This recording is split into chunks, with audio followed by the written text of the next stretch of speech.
ஆண்டவராகிய இயேசு கிறிஸ்துவின் நாமத்தினாலே உங்கள் யாவருக்கும் 1576வது காலை மன்னா செய்தியின் மூலமாக உங்களை சந்திப்பதில் மிக்க மகிழ்ச்சி அடைகிறேன். தேவனாகிய கர்த்தர் இந்த இரவு முழுதும் பாதுகாத்து அற்புதமாக 7வது மாதம் 24ஆம் தேதி புதன்கிழமை பெண்கள் பகுதிக்கு நேராக நம்மை அழைத்து கொண்டு வந்திருக்கிறார். தேவன் நல்லவராயிருக்கிறார். தொடர்ந்து தேவன் உங்களை ஆசீர்வதிப்பாராக, நடத்துவாராக, தேவைகளை சந்திப்பாராக என்று சொல்லி ஜெபிக்கிறேன், வாழ்த்துகிறேன். இந்த நாளிலும் நாம் யாருக்காக எதற்காக ஜெபிக்க வேண்டும் என்று சொன்னால், யாருக்கெல்லாம் கடன் பிரச்சனை இருக்கிறதோ, குறிப்பாக பெண்களுக்கு காணப்படுகிற குழு கடனிலிருந்து தேவன் ஒரு விடுதலை கொடுக்கும்படியாக, அவங்களுக்கு என்னென்ன கடன் பிரச்சனை இருக்கோ அதை அடைப்பதற்கு தேவன் பொருளாதாரத்தை ஆசீர்வதிப்பதற்காக கொடுப்பதற்காக ஜெபிப்போம். கடன் பிரச்சனையிலிருந்து தேவன் விடுதலை கொடுப்பாராக. நீங்கள் ஒரு பொருத்தனை பண்ண வேண்டும். இனி யார் எனக்கு கடன் கொடுத்தாலும் நான் வாங்க மாட்டேன். இயேசுவே, எனக்கு இந்த கடன் பிரச்சனையிலிருந்து ஒரு விடுதலை தாங்க, ஒரு அற்புதம் செய்யுங்க அப்படின்னு சொல்லி ஜெபித்தா, ஏசப்பா நிச்சயமாய் கடன் பிரச்சனையில் இருந்தால் உங்கள் கடனை அடைப்பதற்கு வழிவாசலை திறந்து கொடுத்து உங்களை கிருபையாக தூக்கிவிட ஆயத்தமாக இருக்கிறார். எனவே கடன் பிரச்சனையை சிக்கி தவிக்கிறவர்களுக்காக ஜெபிப்போம். தேவன் அற்புதங்களை செய்வாராக. இந்த காலை மன்னா ஆதாரத்துக்காக எடுத்துக்கொண்ட வேத வசனம் லூக்கா எழுதின சுவிசேஷம் 8ஆம் அதிகாரம் அதில் உள்ள 48வது வசனம். அவர் அவளை பார்த்து, மகளே, திடன்கொள், உன் விசுவாசம் உன்னை இரட்சித்தது, சமாதானத்தோடு போ என்றார்.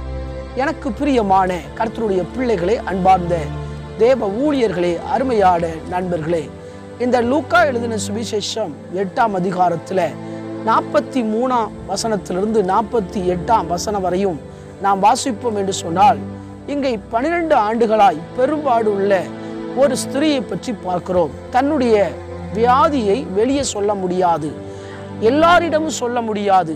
அப்படிப்பட்ட ஒரு வியாதி, உதிரப்போக்கு வியாதி.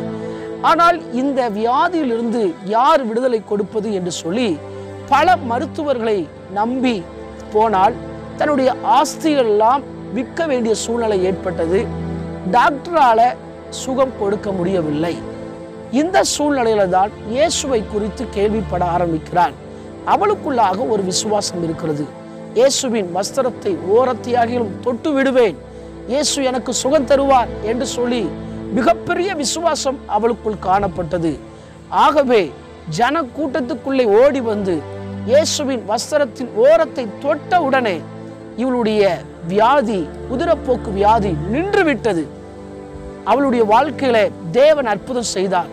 இயேசு சொல்கிறார், என்னிலிருந்து வல்லமை புறப்பட்டதை அறிந்திருக்கிறேன், தொட்டது யார் என்று சொல்லி. ஆனால் இவள் ரகசியமாய் தொட்டால் இயேசு பகிரங்கமாய் கேட்கிறார். இவளால் மறைந்திருக்க முடியவில்லை. இயேசுவிட வந்து தன்னுடைய நிலைமையை சொல்லுகிறார். சொன்ன உடனே இயேசு சொல்லுகிறார், உன் விசுவாசம் உன்னை ரட்சித்தது என்று சொல்கிறார். சமாதானத்தோடு போ என்று சொல்கிறார். அப்படி என்றால் அந்த வியாதியினால அவளுடைய வாழ்க்கையில சமாதானம் இல்லாத சூழ்நிலை.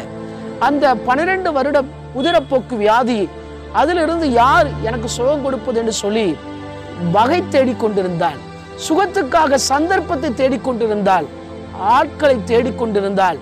மருத்துவரை நம்பி ஏமாந்ததான் மிச்சம், தன்னுடைய சொத்தை விற்று கொடுத்ததுதான் மிச்சம். ஆனால் ஒன்றும் இல்லாத சூழ்நிலையிலே இயேசு கிறிஸ்து இலவசமாய் சுகத்தை கொடுக்கிறார். இன்றைக்கு அநேக நேரங்களிலே அநேக வியாதியஸ்தர் என்ன நினைப்பாங்கன்னா, இவர் வல்லமை மிக்க ஊழியரா, குணமாக்கும் வரம் உடையவரா, சுகமாக்கும் வரம் உடையவரா, அது மாத்திரமில்ல இவர் என் மேல கை வச்சு ஜெபம் பண்ணா அற்புதம் நடக்குமா என்று சொல்லி அநேக சுகத்தை வருகிற மக்கள் நினைக்கிறார்கள். ஆனால் இந்த வசனத்தில் அப்படி சொல்லவில்லை. அந்த ஸ்திரீ தான் விசுவாசத்தோடு வந்து தொட்டிருக்கிறாள். அதை பார்த்து கொண்டிருக்கிற நம்முடைய வாழ்க்கையில ஜெபிக்கிறது யார் வேணாலும் இருக்கலாம். சுகம் கொடுக்கிறவர் பரம டாக்டர், பெரிய டாக்டர், அவர் தான் சுகத்தை கொடுக்க முடியும். எனவே ஜெபிக்க வருகிறவள் தான் விசுவாசத்தோடு வர வேண்டும். ஆண்டவர் எனக்கு சுகம் தருவார் சொல்லி வருவீர்கள் என்று சொன்னால் இயேசு அற்புதத்தை செய்வார். இவருடைய வாழ்க்கையில கர்த்தர் மிகப்பெரிய அற்புதத்தை செய்கிறார். வாழ்க்கையில ஒன்றை புரிந்து கொள்ள வேண்டும், நாம் சுகத்தை பெறலாம், ஆனால் சுகத்தை தக்க வைத்துக் கொள்ள வேண்டும் என்று சொன்னால் இயேசுவை விடக்கூடாது. தொடர்ச்சியாக வாரம் தவறாமல் ஆலயத்துக்கு வர வேண்டும். நேரம் கிடைக்கும் போதெல்லாம் இயேசுவை தேட வேண்டும், ஜெபிக்க வேண்டும், வேதத்தை வாசிக்க வேண்டும். அவரை இன்னும் அதிகமாய் அறியதாம் நம்முடைய வாழ்க்கையில பரிபூர்ண சுகத்தை கொடுப்பார். குமாரன் விடுதலை ஆக்கினால் மெய்யாகவே விடுதலை ஆவீர்கள் என்று சொல்லி வசனம் சொல்கிறது. உங்க வாழ்க்கையில ஏதோ வெளியே சொல்ல முடியாத ஒரு குறிப்பிட்ட வியாதியோடு போராடி கொண்டிருக்கலாம். ஒருவேளை செலவழிக்க பணம் இல்லை என்று சொல்லி தவித்துக் கொண்டிருக்கலாம். என்னுடைய பிரச்சனையை நான் யாரிடம் போய் சொல்வது என்று சொல்லி குழம்பிக் கொண்டிருக்கலாம். அருள்நாதர் இயேசு பெரிய மருத்துவர் நம்மோடு கூட இருக்கிறார். விசுவாசத்தோடு அவரை தொடுவோம், விசுவாசத்தோடு அவரை பிடிப்போம்.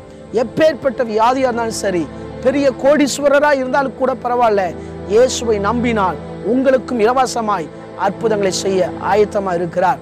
எனவே இன்றைக்கு நமக்கு காணப்பட வேண்டியது என்ன தெரியுமா?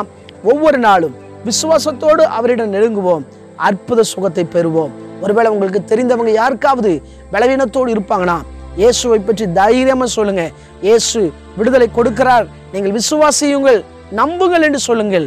அவர்களுக்கு தேவன் நிச்சயமாய் சுகத்தை கொடுத்து அவர்களை ஆரோக்கியத்தை கொடுக்க வல்லமை உள்ளவராக இருக்கிறார். சாட்சியா நிறுத்துவார். கண்களை மூடி ஜெபிப்போமா? எங்களை நேசிக்கிற சர்வ வல்லமுள்ள தேவனை இந்த விளக்க ஜெபிக்கிறேன். அன்றைக்கு 12 ஆண்டுகளாய் பெரும்பாடு உள்ள ஸ்திரியை பார்த்து சொன்னீர், மகளை திடன்கொள் என்று சொல்லி 12 ஆண்டுகளாய் சுகத்துக்காக சந்தர்ப்பத்தை பார்த்து கொண்டிருந்தால், ஆனால் நீர் ஒரு நாள் சுகத்தை கொடுத்தீரே, அதே போல யாராவது வியாதியோடு பலவீனத்தோடு இருப்பார்கள் என்று சொன்னார், அவர்களுக்கும் அற்புதம் செய்வீராக. எப்பேற்பட்ட பலவீனங்கள் மாறுவதான் ஜெபிக்கிறேன் அப்பா. சர்வத்தில் தேவையற்ற உபாதைகள் நீங்கட்டும் என்று ஜெபிக்கிறேன். நீரே பரிபூர்ண ஆரோக்கியத்தை கொடுப்பீராக. பிறந்த நாள், திருமண நாளை நினைவு கூறுகிற ஒவ்வொருவரையும் ஆசீர்வதிங்க. கிருபை சூழ்ந்து கொள்ளட்டும் என்று ஜெபிக்கிறேன். ஆண்டவரே, கர்ப்பகால ஸ்திரீகளுக்கு ஜெபிக்கிறேன். ஆண்டவரே, குழந்தைக்கு வேண்டிய வளர்ச்சி, ஏற்றவேளை சுகப்பிரசவத்தை கட்டளையிடுவீராக. உங்களுடைய சமூகம் அவர்களை ஆறுதல் படுத்தட்டும் ஜெபிக்கிறேன். இயேசுவின் மூலம் ஜெபிங்கள் நல்ல பிதாவே, ஆமென். என் ஆத்துமாவே கர்த்தரை ஸ்தோத்திரி, என் முழுவதுமே அவருடைய பரிசுத்த நாமத்தை ஸ்தோத்திரி. என் ஆத்துமாவே கர்த்தரை ஸ்தோத்திரி, கர்த்தர் செய்த சகல உபகாரங்களை மறவாதே, ஆமென். ஆண்டு சித்தமானால் மீண்டும் நாளை காலை புதிய காலை மன்னா செய்தி மொழியை சந்திக்கிறேன். அதுவரை தேவ கிருபை தாங்குவதாக. மாரநாதா, இயேசு வருகிறார். ஆயத்தமாகவும் அனைவரை ஆயத்தப்படுத்துவோம். ஆமென். அல்லேலூயா. Praise the Lord.